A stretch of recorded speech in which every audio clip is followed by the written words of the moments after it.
मित्रांनो, सार्वजनिक आरोग्य विभाग भरती गट क आणि गट ड तर यांचे निकाल जे आहेत ते लागलेले आहेत। तर यांचे डॉक्युमेंट व्हेरिफिकेशन म्हणजेच कागदपत्र पडताळणीची प्रक्रिया सुद्धा आता सुरू होणार आहे। त्याचं मित्रांनो एक टाइम टेबल जे आहे ते प्रसिद्ध झालेले आहे। ते टाइम टेबल मित्रांनो आपण या व्हिडिओमध्ये पाहणार आहोत। तसेच मित्रांनो, कागदपत्र पडताळणीसाठी तुम्हाला डॉक्युमेंट लिस्ट काय काय लागते, त्यानंतर मित्रांनो ग्रुप डी संदर्भात आपण बोलणार आहोत आणि वेटिंग लिस्टचा एक प्रश्न आहे, वेटिंग लिस्ट बाबत सुद्धा आपण डिस्कस करूयात आणि निकालामध्ये जे आहे ते बऱ्याच काही विद्यार्थ्यांना अडचण आहे, तर त्या निकालाबाबत सुद्धा आपण या व्हिडिओमध्ये चर्चा करूयात। तर मित्रांनो, नवीन असाल तुम्ही चॅनलला सबस्क्राइब करून घ्यायचे, शेअर बेलचं बटन सुद्धा दाबून घ्यायचे आणि मित्रांनो आगामी पदांसाठी जर तुम्ही तयारी करत असाल, आगामी ज्या परीक्षा आहेत त्या पुरवठा निरीक्षक असेल, त्याच्यानंतर आदिवासी विभाग असेल, जिल्हा परिषदेचे मित्रांनो आरोग्य सेवक, ग्रामसेवक, आरोग्य सेविका, त्यानंतर मित्रांनो पर्यवेक्षिका अशी पदे असतील, यांच्यासाठी जर तुम्ही फॉर्म भरला असेल तर मित्रांनो practice exam preparation app download करा।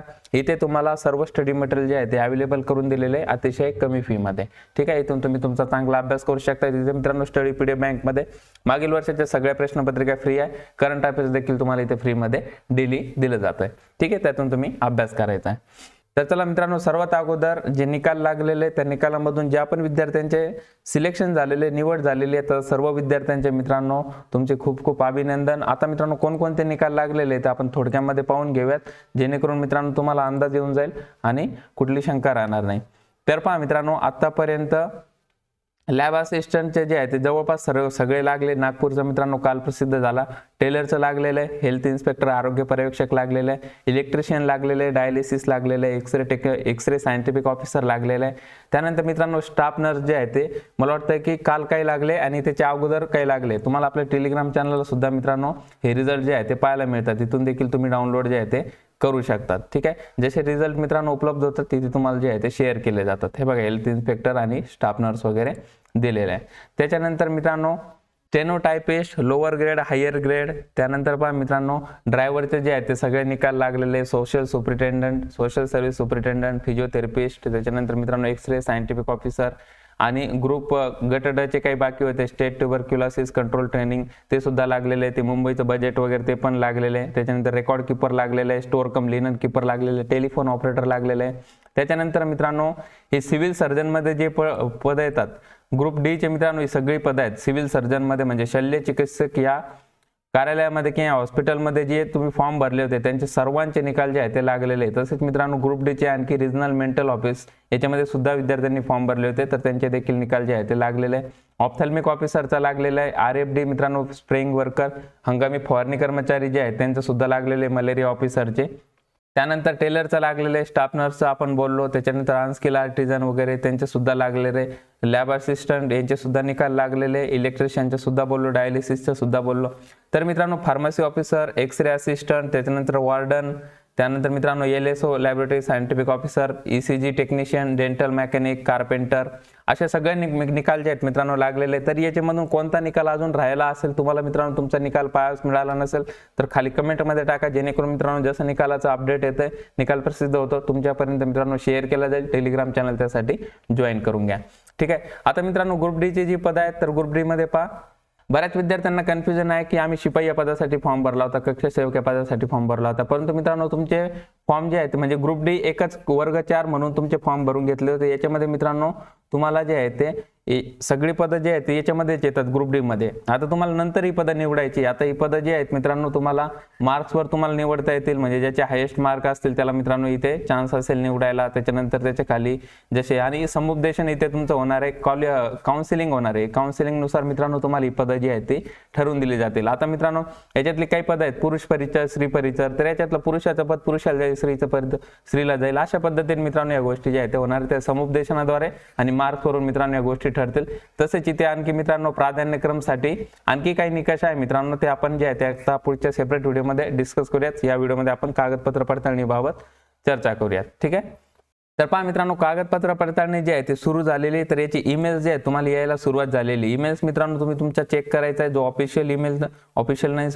तुम्ही जो रजिस्ट्रेशनसाठी ईमेल दिलेला आहे फॉर्म भरताना, तर मित्रांनो ईमेल जो आहे तुम्ही तुमचा चेक करत राहायचा। कशा पद्धतीचे ईमेल येत आहेत तर अशा प्रकारे घटक पद भरतीसाठी समुप देण्यासाठी उपस्थित राहणे, इथं दिनांक, त्यानंतर इथे तुमचं नाव दिलेलं असेल आणि मित्रांनो इथे परिपत्रक जे आहे ते दिलेलं असेल। ठीक आहे, डॉक्युमेंट कोणते लागणार आहे ते देखील आपण पाहणार आहोत। तर मित्रांनो थोडक्यामध्ये जे आहे ते वेळापत्रक आपण पाहूयात। तर वेळापत्रक 16 ते मित्रांनो 19 फेब्रुवारी पर्यंत जे आहे ते 29 फेब्रुवारी पर्यंत वेळापत्रक इथे प्रसिद्ध करण्यात आलेले आहे। वेळापत्रक म्हणजे मित्रांनो ही एक डेट आहे। तर पहा 16 ते 29 फेब्रुवारी 2024 चे मूळ कागदपत्र पडताळणी व समुपदेशन प्रक्रियेकरिता व्यवस्था। तर याच्यामध्ये पहा कोणाकोणाची आणि कशा पद्धतीने प्रक्रिया होणार आहे। तर उमेदवारांना समुपदेशनाचे पत्र, ईमेल व दूरध्वनी करणे। तर मित्रांनो तुम्हाला जे आहे ते याच्यासाठी एक सेपरेट नोटीस जे आहे ते शक्यतो प्रसिद्ध नाही होणार, झाले तर मित्रांनो तुमच्यापर्यंत शेअर करता येईल। परंतु मित्रांनो तुम्हाला कागदपत्र पडताळणीसाठी पत्र जे आहे ते पत्र तर शक्यतो येणार नाही, परंतु मित्रांनो ईमेल जे आहे ते येतात। ईमेल्स मित्रांनो पाठवणे सोपे असते आणि लवकरही मिळतो। त्याच्यानंतर दूरध्वनी म्हणजे तुम्हाला कॉल्स येतील आणि ईमेल्स येतील, या दोन्ही गोष्टीवर तुम्ही जे आहे ते लक्ष ठेवायचं। कॉल जर तुम्हाला नाही आला तर मित्रांनो ईमेलवर जे आहे ते 100% तुम्हाला तिथे ईमेल जो आहे तो येतो। ईमेल जर तुम्ही पाहिला नाही किंवा मग तुम्हाला जर माहित नाही पडले तर कॉल देखील तुम्हाला येऊ शकतो। ठीक आहे, आता समुपदेशन दिनांक म्हणजे डॉक्युमेंट व्हेरिफिकेशन 16 तारखेला, तर त्यांना मित्रांनो कॉल जे आहे ते गेलेले आहेत। ठीक आहे, 16, 17, 19, 20 या तारखेला ज्या विद्यार्थ्यांचे डॉक्युमेंट व्हेरिफिकेशन आहे याच्यामध्ये प्रयोगशाळा वैज्ञानिक अधिकारी, त्याच्यानंतर ब्लड बँक, त्याच्यानंतर प्रयोगशाळा सहाय्यक, वॉर्डन, वीजतंत्री, त्यानंतर स्टाफ नर्स, त्यानंतर मित्रांनो ECG तंत्रज्ञ, EEG, दूरध्वनी चालक, टेलिफोन ऑपरेटर, त्याच्यानंतर स्टाफ नर्स, तर यांना जे आहे ते कॉल जे आहे ते गेलेले, यांचा ईमेल जे आहे ते ईमेल सुद्धा त्यांना मिळालेले आहे। कधीपर्यंत कधी जायचं डॉक्युमेंट व्हेरिफिकेशनला ते मित्रांनो त्यांना समजलेलं आहे। त्यानंतर 21 तारखेला ज्यांचं डॉक्युमेंट व्हेरिफिकेशन आहे तर त्यांना कॉल्स किंवा ईमेल कधी मिळतील तर 15 तारखेला, म्हणजे आज त्यांना ईमेल जे आहे ते मिळतील। आता कोणकोणत्या उमेदवारांचे इथे तुम्ही पाहू शकतात, स्टाफ नर्स आहे, त्याच्यानंतर 22, 23, 25 तारखेपर्यंतचे जे आहे ते आज मित्रांनो त्यांना ईमेल जातील। याच्यामध्ये फार्मसी ऑफिसर देखील आहे, त्याच्यानंतर उच्च श्रेणी लघुटंक लेखक वगैरे ही पदं देखील आहेत। त्यानंतर मित्रांनो इथं कामं जे आहेत कर्मचाऱ्यांना वाटून दिलेले, तर याच्यामध्ये कोणी काय काम करायचं वगैरे, तर ईमेल पाठवला, त्याच्यानंतर नोंदवही तयार करणे, त्याचा अहवाल तयार करणे, ही कर्मचाऱ्यांची कामं जे आहेत ते दिलेले। आपल्यासाठी इथे काय महत्त्वाचं आहे तर वेळापत्रक तुम्ही लक्षात घ्यायचं आहे की तुम्हाला ईमेल कधी येईल, ईमेल नाही आला तर थोडंसं थांबून घ्यायचं। तुमच्या पदानुसार मित्रांनो इथे ईमेल तुम्हाला जे आहे ते हळूहळू येतील, कॉल देखील येतील। ठीक आहे, त्यानंतर मित्रांनो ही जी पदं आहेत तर बाकीची राहिलेली पदं आहेत तर त्यांना 16, 17, 19, 20 अशा दिवशी मित्रांनो ईमेल्स आणि कॉल जे आहे ते डॉक्युमेंट व्हेरिफिकेशनसाठी मिळतील। त्यानंतर पहा मित्रांनो इथे आणखी काही कामं दिलेली, त्याच्यामध्ये नेमणूक आदेश तयार करणे, तर नेमणूक आदेश सुद्धा मित्रांनो तुम्हाला जे आहे ते मला वाटतं की शक्यतो त्याच दिवशी किंवा 2-3 दिवसांनी तुम्हाला नियुक्ती आदेश जे आहे ते मिळतील। त्याच्यानंतर पद भरतीचे ईमेल तपासणे, संबंधितता देणे। तुम्हाला काही अडचण येत असेल मित्रांनो तर लिपिक आहे, वरिष्ठ लिपिक आहे, तर हे तुमचे ईमेल्स पाहतील तर तुम्ही त्या ईमेलला जे आहे रिप्लाय करू शकता। विभागाची ईमेल आयडी मित्रांनो तुमच्याकडे ठेवा। काही अडचण असेल तर तुम्ही कॉलिंग नंबर जर मिळाला तर चांगलीच गोष्ट आहे, त्यांच्याकडून जो कॉल येतो त्याच्यावर तुम्ही कॉल बॅक करू शकतात किंवा जो ईमेल तुम्हाला येतोय त्या ईमेलला तुम्ही रिप्लाय देखील करू शकतात।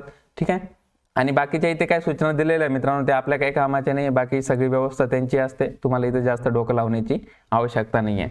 आता मित्रांनो पहा मूळ कागदपत्रांची तपासणी जी आहे ती 16 तारखेपासून सुरू होणार आहे। तर याच्यामध्ये टेबल क्रमांक दिलेला आहे आणि कोणते पद आहेत तर कोणत्या पदांसाठी इथे डॉक्युमेंट व्हेरिफिकेशन होणार आहे ते तुम्ही या वेळापत्रकामध्ये जे आहे ते पाहू शकतात।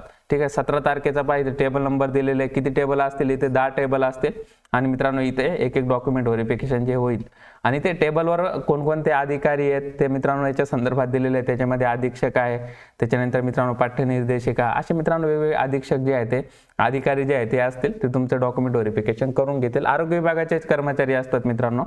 त्यानंतर पहा 19 तारखेला कोणाचं आहे शासकीय अधिपरिचारिका आणि ते मित्रांनो टेबल नंबर आणि त्यानुसार कर्मचारी जे आहेत ते दिलेले आहे। त्यानंतर 20 तारखेचा पहा तर इथे डॉक्युमेंट व्हेरिफिकेशन इथे पदांची नावं दिलेली आहेत। त्याच्यानंतर 21 तारखेचं पाहू शकतात इथे। तर हे वेळापत्रक मित्रांनो हे जे आहे ते कर्मचाऱ्यांसाठी पाठवलेलं पत्र, याची PDF मित्रांनो तुम्हाला आपल्या टेलिग्राम चॅनलला मिळून जाईल, तिथून तुम्ही डाउनलोड करून घ्या आणि पाहून घ्या। आता तुम्हाला कागदपत्र कोणकोणती लागतात तर ते कागदपत्र मित्रांनो आपण पाहूयात। आणखी गोष्ट पहा मित्रांनो 16 फेब्रुवारी ते 29 फेब्रुवारी या कालावधीमध्ये तुमची डॉक्युमेंट व्हेरिफिकेशन होणार आहे। तर याच्यामध्ये मित्रांनो कर्मचाऱ्यांना सुट्टी वगैरे जी आहे ती घेता येणार नाही, म्हणजे मित्रांनो प्रक्रिया जी आहे ती फास्ट होणार आहे, लवकरात लवकर तुमचे डॉक्युमेंट व्हेरिफिकेशन जे आहे ते होणार आहे। ठीक आहे, आता मित्रांनो निकालाबाबत काही विद्यार्थ्यांना जे आहे ते प्रश्न आहेत, तर निकालाबाबत थोडक्यात आपण पाहून घेऊयात। निकाल तुम्हाला कसा पाहायचा आहे, बरेचसे विद्यार्थी जे आहेत त्यांनी अजून निकाल नाही पाहिला किंवा पाहिला तरी त्यांना गोष्टी ज्या आहेत ते समजलेल्या नाही। तर आता पहा मित्रांनो आपण हा सिव्हिल सर्जन वॉशिंगचा निकाल पाहूया ग्रुप डी साठी। तर इथे पहा मित्रांनो कॅटेगरीनुसार तुमचा निकाल लागलेला आहे, हा दिव्यांगासाठीचा निकाल। तर दिव्यांगासाठी पहा मित्रांनो इथे एक जागा होती, तर एक जागेसाठी मित्रांनो या विद्यार्थ्याचं सिलेक्शन झालेलं आहे, सचिन वानखेडे या विद्यार्थ्याचं सिलेक्शन झालेलं आहे दिव्यांग ओबीसी मधून। आता हे दोन विद्यार्थी जे आहेत ते WL दिव्यांग ओबीसी WL दिव्यांग SC, तर हे वेटिंगला आहेत दोन्ही. आता मित्रांनो जो विद्यार्थी वेटिंगला असतो तर त्याला संधी कधी मिळते, जो विद्यार्थी सिलेक्ट झालेला आहे जर त्याचा डॉक्युमेंट व्हेरिफिकेशन मध्ये काही प्रॉब्लेम आला, त्याचं डॉक्युमेंट व्हेरिफिकेशन नाही झालं आणि तो प्रक्रियेतून बाहेर झाला तर दुसऱ्या विद्यार्थ्याला जे आहे ते संधी मिळेल. तर ह्या 2 नंबरचा जो विद्यार्थी आहे तिथे बघा सिरियल नंबरनुसार, तर त्याला इथे संधी मिळेल, त्याला डॉक्युमेंट व्हेरिफिकेशनसाठी बोलवलं जाईल. अजून तरी मित्रांनो डॉक्युमेंट व्हेरिफिकेशनसाठी वेटिंग लिस्टवाल्यांनी जायचं का, असं काही नोटीस मित्रांनो अजून आरोग्य विभागाने प्रसिद्ध केलेलं नाही. जर मित्रांनो फास्ट प्रोसेस करायची असेल त्यांना तर असं मित्रांनो बोलावू सुद्धा शकतात, काही सांगता येत नाही. परंतु मित्रांनो अजूनपर्यंत तसं काही परिपत्रक वगैरे किंवा नोटीस प्रसिद्ध झालेली नाही. जशी काही मित्रांनो नोटीस येईल तुमच्यापर्यंत शेअर केली जाईल की वेटिंग लिस्ट वाल्यांनी जायचे आहे की नाही. आणि मित्रांनो ही जी वेटिंग लिस्ट असते तर वर्षभर व्हॅलिड असते. सपोज या विद्यार्थ्याने जे आहे ते 1-2 महिने काम केलं नियुक्तीनंतर आणि नंतर त्याने जे आहे ते रिझाईन करून टाकलं, राजीनामा दिला, तर मित्रांनो ही वेटिंग लिस्ट जी आहे ती अजूनही व्हॅलिड असते. अजूनही वर्षभरापर्यंत किंवा पुढची भरती होईपर्यंत, वर्षभर 1 वर्ष किंवा पुढची भरतीची जाहिरात निघेपर्यंत ही वेटिंग लिस्ट जी आहे ती व्हॅलिड असते. म्हणजे तुम्हाला नंतर देखील संधी इथे मिळू शकते जर कोणी राजीनामा इथे दिला तर किंवा पद सोडलं तर, ठीक आहे, किंवा अन्य कारणास्तव जे आहे ते पदावरून त्या व्यक्तीला दूर करण्यात आला तर मित्रांनो तुम्हाला इथे संधी जी आहे ती मिळू शकते. ठीक आहे, पुढे पहा ओपन जनरल साठी, तर इथे निकाल दिलेला आहे. तर याच्यामध्ये पहा मित्रांनो रिमार्क्स मध्ये ज्यांची कॅटेगरी दिलेली आहे, फक्त कॅटेगरी, तर त्या विद्यार्थ्यांचं सिलेक्शन झालेलं आहे. आणि पुढे WL दिलेले आहे, WL म्हणजे वेटिंग लिस्ट, तर एवढे विद्यार्थी जे आहेत ते WL म्हणजे वेटिंगला आहेत. ठीक आहे, इथे वुमन रिझर्वेशन मध्ये पहा येथे एवढ्या मुलींचं जे आहे ते सिलेक्शन झालेलं आहे ओपन वुमन रिझर्वेशन मधून, आणि ह्या एवढ्या मुली जे आहेत ते waiting list open woman reservation त्या वेटिंगला आहेत. ठीक आहे, तर अशा प्रकारे मित्रांनो हे जे निकाल लागलेले आहेत. आणखी एक मित्रांनो तुमचं जर सिलेक्शन झालं असेल, निवड झाली असेल तर मित्रांनो खाली कमेंटमध्ये कळवत चला. तुम्हाला जर मित्रांनो काही देखील फायदा झाला असेल तर खाली कमेंटमध्ये कळवत चला. तेवढाच मित्रांनो बाकी विद्यार्थ्यांना प्रेरणा मिळते आणि आम्हालाही मित्रांनो आनंद होतो. तर कमेंटमध्ये कळवत चालायचं आहे. जर तुम्ही आपले टेलिग्राम किंवा युट्यूबवर गोष्टी ज्या आहेत ते फॉलो करत असेल, तुम्हाला इथून मित्रांनो 1% जरी हेल्प होत असेल तरी मित्रांनो खाली कमेंटमध्ये नक्की कळवा. तर अशा प्रकारे हा निकाल झाला मित्रांनो. ठीक आहे, ज्यांची पण निवड झालेली त्या सर्वांचं अभिनंदन. आणि मित्रांनो आणखी काही निकाल येणं बाकी आहे. तर डॉक्युमेंट व्हेरिफिकेशनसाठी तुम्हाला कोणकोणते कागदपत्र जे आहेत ते लागणार आहे ते एकदा आपण पाहून घेऊयात, म्हणजे मित्रांनो तुमचे सगळे प्रश्न जे आहेत ते कव्हर होतील. तर पहा तुम्ही फॉर्म भरताना जे डॉक्युमेंट अपलोड केले तेच डॉक्युमेंट तुम्हाला घेऊन जायचे. म्हणजे डॉक्युमेंट तर तुमच्याकडे असतीलच अगोदरपासून, डॉक्युमेंटचा काही इश्यू इथे नसावा. आता मित्रांनो डॉक्युमेंट घेऊन जाताना एक सेट जो आहे एकच सेट असणार आहे तुमचा ओरिजिनलचा.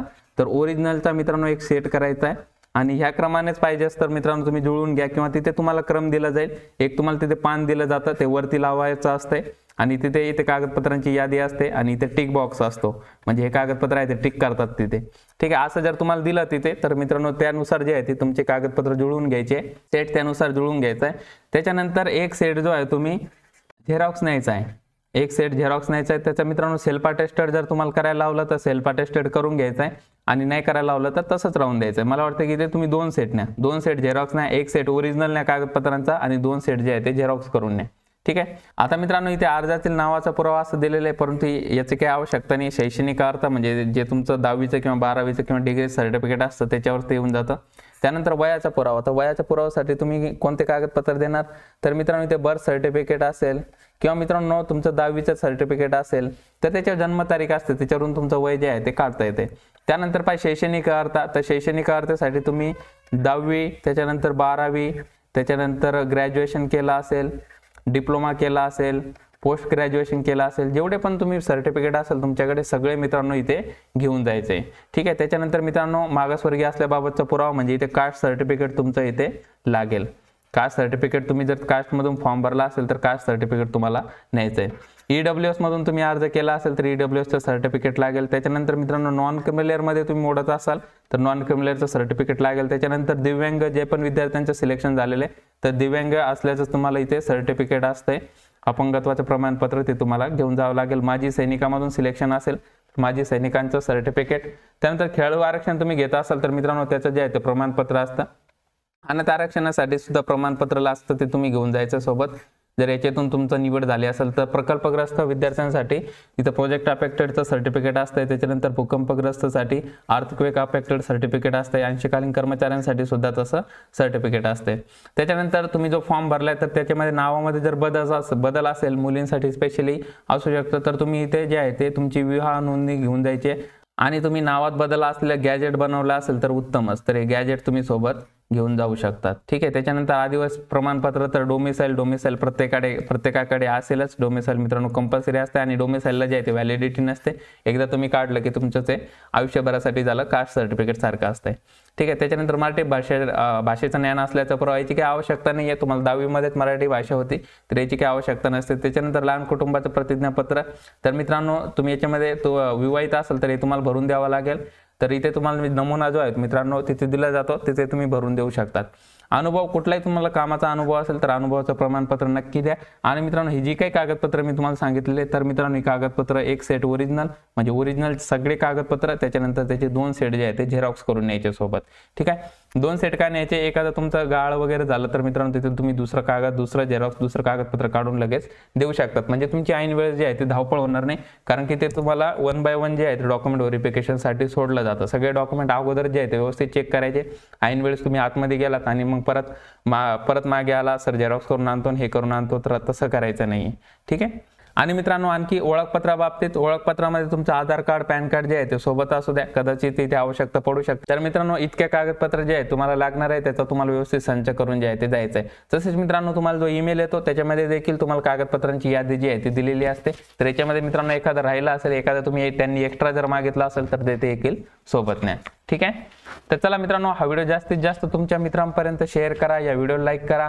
आणि मित्रांनो कोणता निकाल जर राहिला असेल तुमचा तर खाली कमेंटमध्ये नक्की टाका, जेणेकरून मित्रांनो त्याचा अपडेट येईल किंवा निकाल प्रसिद्ध होईल तसा तुमच्यापर्यंत मित्रांनो इथे शेअर करण्यात येईल. आणि मित्रांनो तुम्हाला ईमेल आला असेल तर त्या ईमेलमध्ये काय काय गोष्टी तुम्हाला आल्यात, काही बदल झालाय का ईमेलमध्ये, तर खाली कमेंटमध्ये नक्की टाका, जेणेकरून बाकीच्या विद्यार्थ्यांना सुद्धा समजेल आणि त्यांना देखील मदत होईल. ठीक आहे. चला मित्रांनो व्हिडिओला लाईक करायचे, चॅनलला सबस्क्राईब करून घ्यायचे, व्हिडिओ तुमच्या मित्रांपर्यंत शेअर करून टाकायचा आहे. टेलिग्राम सुद्धा मित्रांनो ग्रुप जॉईन करून घ्या. इथे मित्रांनो वेळोवेळी तुम्हाला हेल्प होत राहील. काही अडचण आली तर मित्रांनो ते ग्रुप जो आहे तिथे तुम्ही डिस्कशन देखील करू शकतात. ठीक आहे. तर चला मित्रांनो धन्यवाद. थांबतोय. बाय. All of you.